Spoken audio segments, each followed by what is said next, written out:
Welcome to Fabulosity For You, and my name is Angie. If this is your first time visiting my channel, please click the subscribe button, then click the notification bell, so when I upload videos, you'll be the first to know. Like this video and make a comment. This channel is about fashion, relationship advice, and lifestyle. And if this is not your first time visiting my channel, well, welcome back, my queens, and welcome to the kings out there. So today is, you know it, it's Ratchet Wednesday. It's Ratchet Wednesday. And today, I am doing the review of 90 Day, The Single Life, Season 4, Episode 2, Tyree's First Date.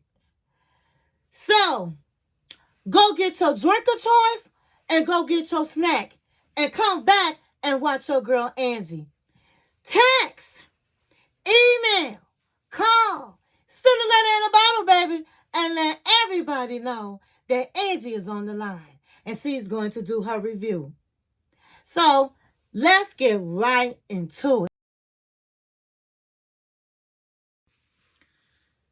Okay, so the scene opens up with Shantel.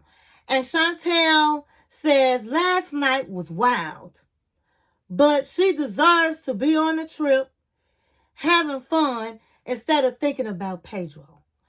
And so she said she can't believe she kissed a stranger, and she can't believe she broke down and cried. But it's better than being at home thinking about Pedro. Back down memory lane, I heard his voice. It kind of made me laugh. Oh no, I don't want to go back down memory lane. Honey, last week she was going down memory lane, baby, and she cried. But today she was like brand new. She was like, I've cried, but guess what? I'm going back out today. I am in Greece with my friends, having fun as I should. I am hot. I am young. And I'm going to have a good time. And girl, that's just the way you're supposed to be. Shantel is young. And she should be having fun. She said that she had not had sex in a very long time. Before her relationship ended, they had not had sex. And then she waited 9 months plus another 6 months. So that's a long time for not having the D. And so she said, honey, I just want to be up under somebody and get in trouble and have fun, because guess what? I'm young and I'm hot and I can do that. Girl, come on. Come on. You said it. So she goes to this on a trip. The car service picks up her and her friend, and they're going to this olive oil chateau. And so Shantel looked beautiful as always, and her Judy's was picking her up, having her back, being her cheerleader. She was like, hey guys, I can't believe I kissed the stranger. They was like, honey, you didn't lay with the man. You had fun. And if you did, so what, girl? Who cares about all of that? Who cares about what happened yesterday? So they get to the chateau, and it's a beautiful scenery. And she was like, I'm just, oh my God, I'm supposed to be out here having a good time.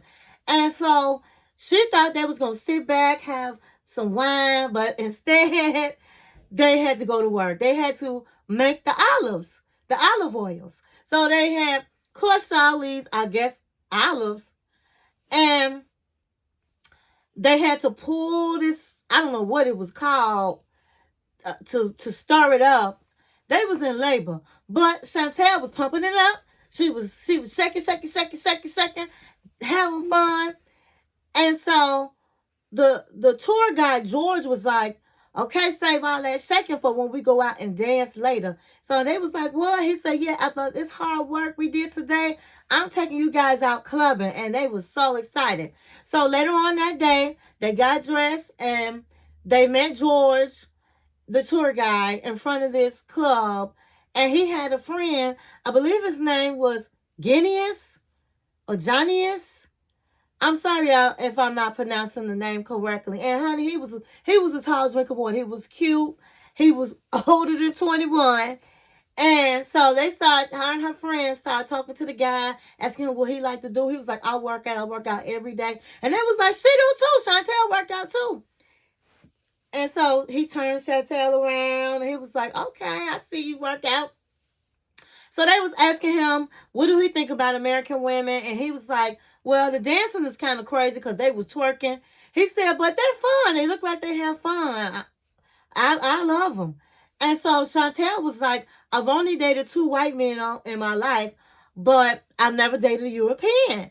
And these European men is fine. They're fine. And so she started talking with the guy, and he asked her if she liked a drink, and they went over to the side, and she asked him, had he lived here all his life? And he said he lived for London, I think for 2 years. And she said, well, what did you do in London? And he said, I played football. And she said, you must have been good. He was like, yeah, I was. And she said, have you been married? He was like, no, have you? And she was like, yeah, that's behind me now. Would that bother you? And he was like, no.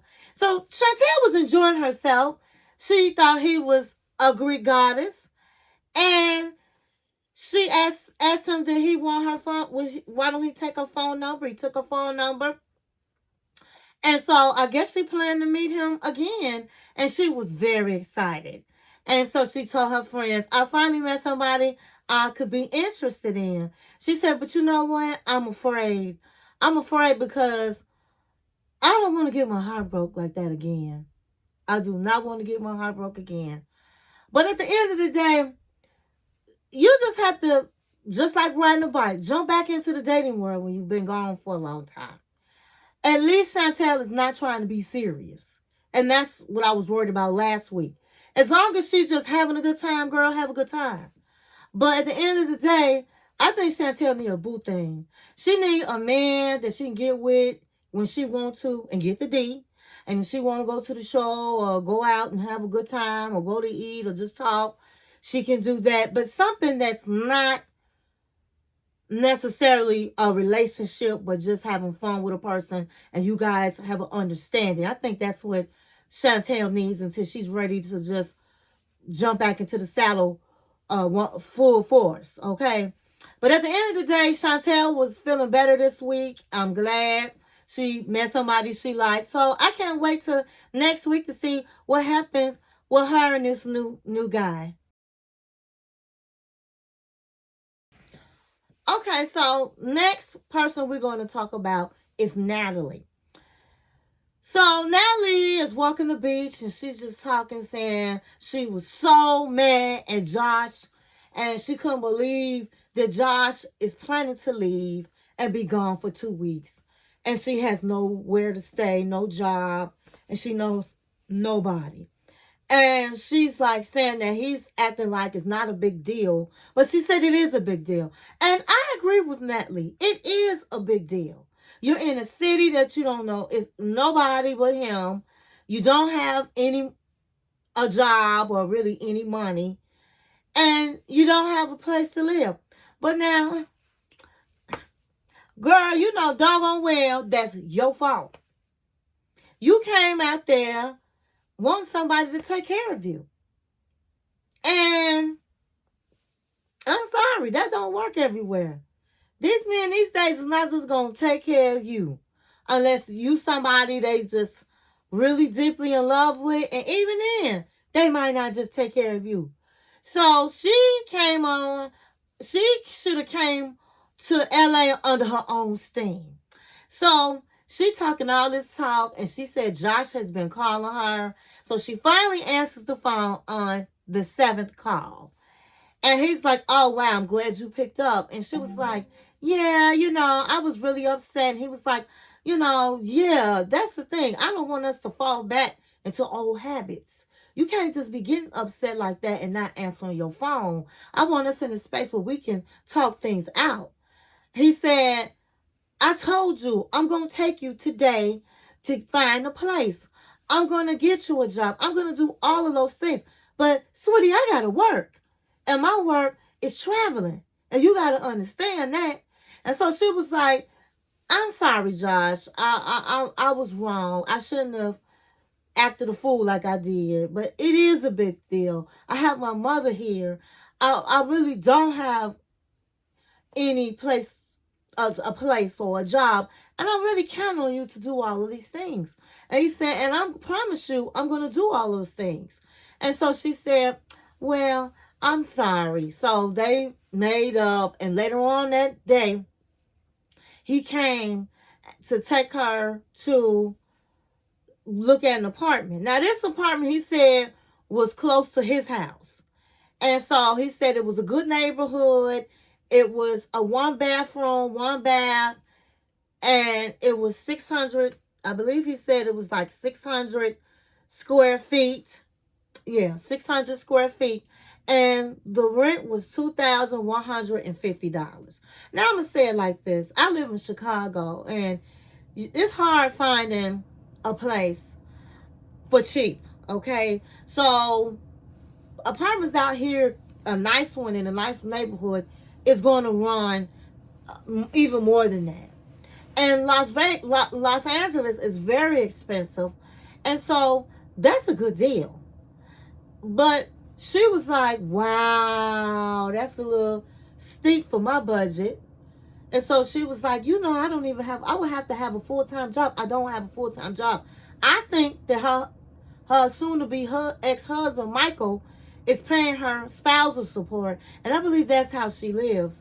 And so she's counting on Josh to find her a job. And so she was like, Josh, I have to have a full-time job. I can't really afford this. And so he was like, well, it is a good price. And the lady was like, yes, this is a very good price. And he said, well, what does she have to do to get this place? And she looking like she got to get a credit check and all of that. And she was like, but I don't have any credit. And so she said, well, if you don't have any credit, maybe your friend here can guarantee you, meaning can co-sign for you. And he was looking like, my name is Bennett. Keep me out of this, okay? And so she was like, yes, Josh. Josh, can't you co-sign for me? Guarantee for me? I don't have anybody out here, Josh. Who do I have to do that? And so he was like, listen, wait a minute. He pulled her to the side. He was like, I'm going to tell you like this. I don't feel comfortable. And she was like, you don't feel comfortable? What about me? He said, listen, we're not in that space. I don't know you like that to be guaranteeing, co-signing on nothing with my name on it with you. We're just not there yet. I really have to think about that. We're not there yet. And she was looking like, oh my God, I can't believe he's saying that.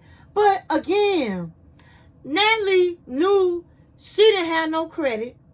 And like this man said, they're not in no relationship. She said she moved out there hoping they can get closer and their relationship can move in the right direction so they can be close.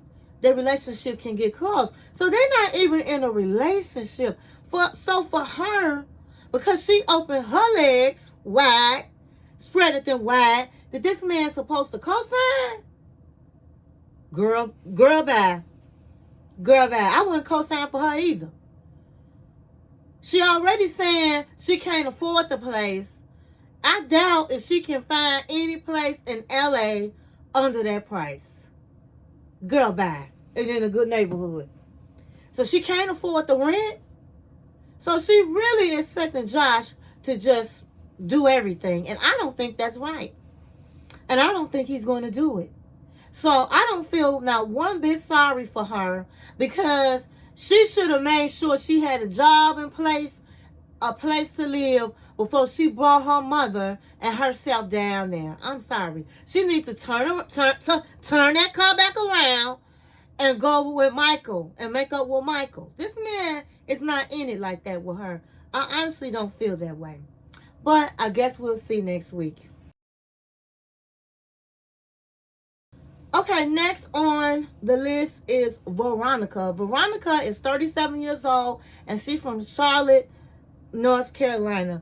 Veronica is seeing Kimberly Kimberly is her as her soldier boy ex-boyfriend called her, Kimberly.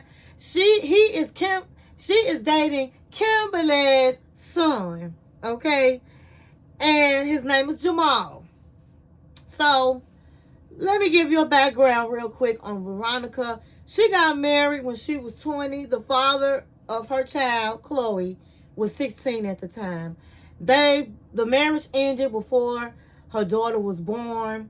She then went to Tim. She met Tim, and Tim and her are on Pillow Talk, and he was also on 90 Day Fiance. And her and Tim dated for 7 years, and then things didn't work out. But he was the father figure in her daughter Chloe's life. So they're very much connected. So I believe it was last season on the 90 Day Fiance, Veronica was dating this guy named Justin. And she met Justin, and he had just broke up with his wife and all of the things. But he had children, small children. So he chased her down, and then once he had sex with her, he was bye-bye. He was bye-bye. He was gone, honey. He just told her he was moving to Florida. So she was left broken hearted. It's not over. One day I can smile again. He left her broken hearted, baby. So she said one day Jamal hit her up in the DM. And they went out, and they had been having sex and all of the things. And then all of a sudden they felt like there was a connection, and they decided to make it official to be in a relationship. So Jamal was at her house, and they were talking about communication, and she was like, "You're just not a good communicator, Jamal." And he was like, "Well, I like to be in people's face. I like to talk like this. I don't like texting and talking on the phone. I'm not a phone person." And she was like, "Well, I'm not saying I'm a phone person, but it really would be nice to hear from you and see what's going on in your life."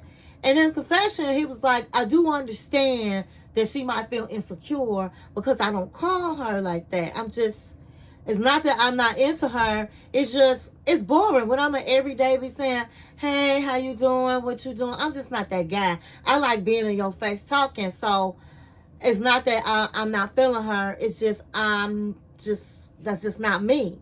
And so she was like, "Well, you're going to have to work on that, because if we're going to be in a relationship, I need that communication."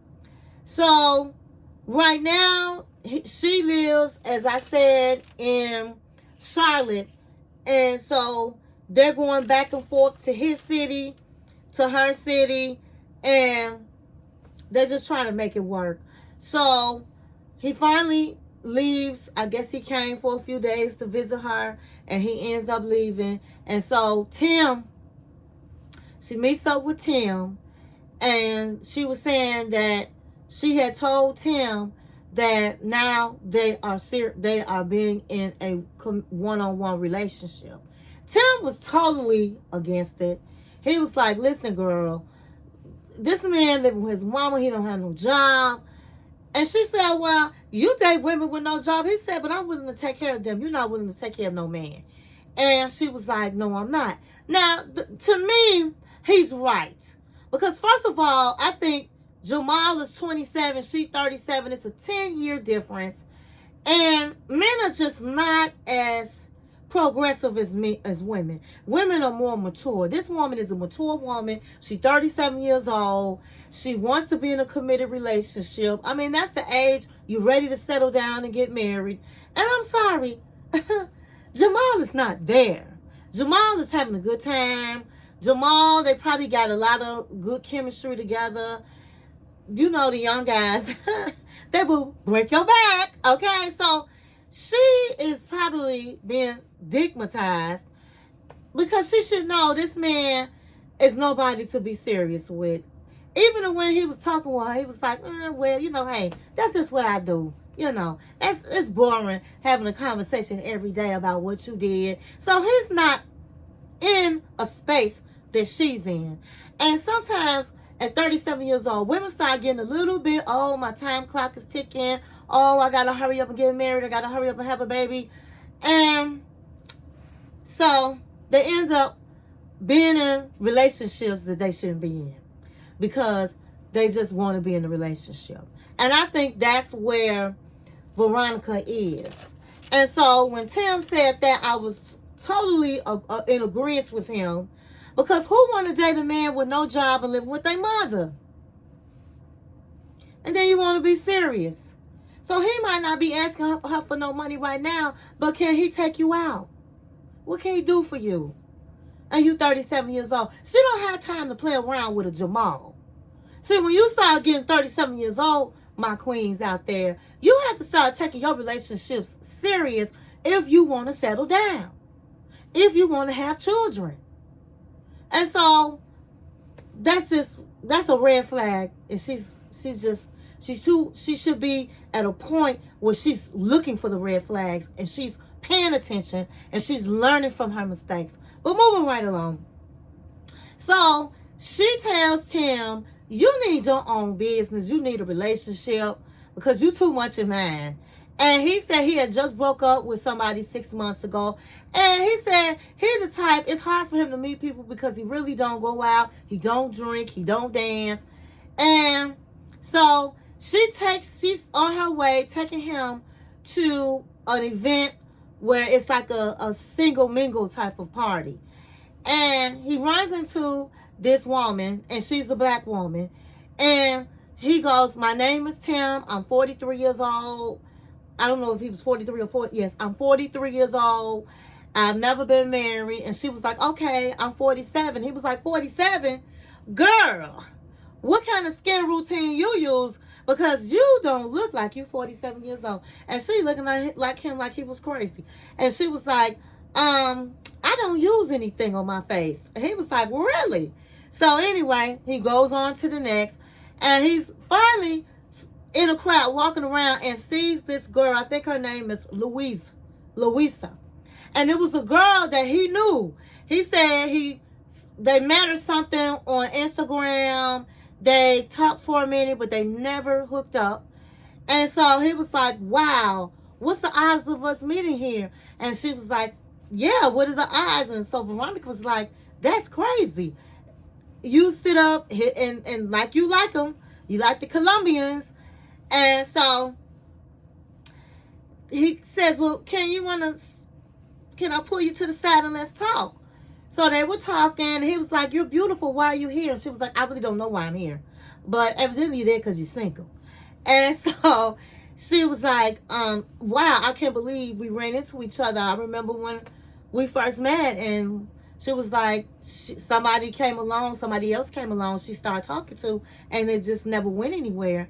And so he was like, well, what do you like to do? And she said, I'm just real laid back. I like to drink wine. I like to go to the movies. I like to cuddle. And he said, what did you say? I like to cuddle. And he said, cuddle? Do you mean cuddle? And she said, yes, I like to cuddle. And he was like, okay, well, yes. He was like, she seemed nice enough. She's absolutely gorgeous. So he said, how about us going out? You mind going out with me? And honey, she was looking at him like, and finally she said, I guess so. Yes, we can go out. So he was like, good. She said, you have nice eyes.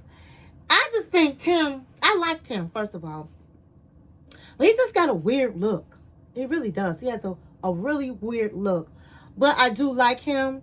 And so he got kind of excited. He was like, wow, I have a date. So we just have to wait and see what happens with Veronica and Jamal next week. And we have to see what happens with Tim and Louisa. So we're going to... So next and lastly, we're going to talk about Tyree. Oh my God. So last week, Tyree had gotten a date. He said that he's never dated, never had a kiss. And so he met this girl at his cousin's birthday party. And he met her last week. And they set up a date. And he was so excited. He was like, this is my first date. I can't wait. So he's getting dressed. He said he was dressing nice. He bought her some flowers.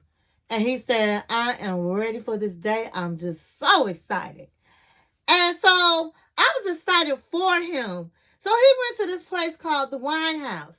And the producers asked him what would be an ideal date. And he was like, going to like a bar or restaurant. The lady has on a tight form-fitting dress. And he was like, ooh, that I would be so happy with that. So they also asked him, well, who would make the first move? Who do you think should make the first move? And he said, well, I think she probably would think I should make the first move, but I really think she should make the first move. And wrong answer. Tom, boy, bye. So he goes into the restaurant, sits down. The waitress comes over and he orders 2 glasses of water. And he's drinking water. Next thing you know, it's like 7:20. The date was at 7 p.m. And he was like, I'm not going to get nervous. She's probably running late. And so next thing you know, it's 7:30. So he says, let me text her. So he texts her. He's waiting, no response. So then he says, let me give her a call. So he calls her and it goes straight to voicemail. And his face has fell 10 floors down. I mean, he's looking pretty sad. So the waitress comes back and she was like, I know you're waiting on somebody, but would you like to have another glass of water or would you like to try the wine? So he was like, yeah, I would love to try the wine. I'll take a Riesling. So the producer, she's talking and she says, I feel so sorry for him. I know he's expecting a date because he has the flowers. He looked nervous, but he was excited when he came in the restaurant. I felt so bad for him, honey. Well, I felt like sitting in the seat and being his date. I really hope this girl shows up. So I really didn't think that woman really wanted to date him. I said that last week. She was doing a lot of laughing. And she was just too grown for him. He just is not experienced. I said last week, I think that when you are ready to date, you should be at your best. If you want to lose weight, you should be losing weight. You should be working on making yourself secure. So, and practicing on how to talk to a woman with a man in your family, or at least a male friend. So, because he has not done all of that, I really didn't think he was ready to be on a date. And obviously, she didn't think he was ready to be on a date. But nonetheless, he was like, oh my God, I was so excited to go on this date. I can't believe I got stood up. It just reminds me of, I believe that girl name was Carmela. He was dating online. It just reminded me of Carmela. And I just feel so bad. And I felt bad for him. It's painful when you get stood up at a restaurant. You know, women, we'll be at home and all we got to do is, hey, call our girls up. Hey, let's go out, girl, for a drink. But when you are already at the restaurant and you got flowers and then this was his first date, I don't know. I just didn't think that woman was going to come. But if she do call him, he better give her the business if she don't have a good... It's no reason why she stood him up like that. Except for she just wasn't interested. And she probably was just talking like that because of the cameras, honey. I think Tyree needs to work on himself before he really, really gets into trying to date. But then we wouldn't have a show. So that's all I have for you guys tonight. I hope you enjoyed my review, and thank you for watching my channel. One.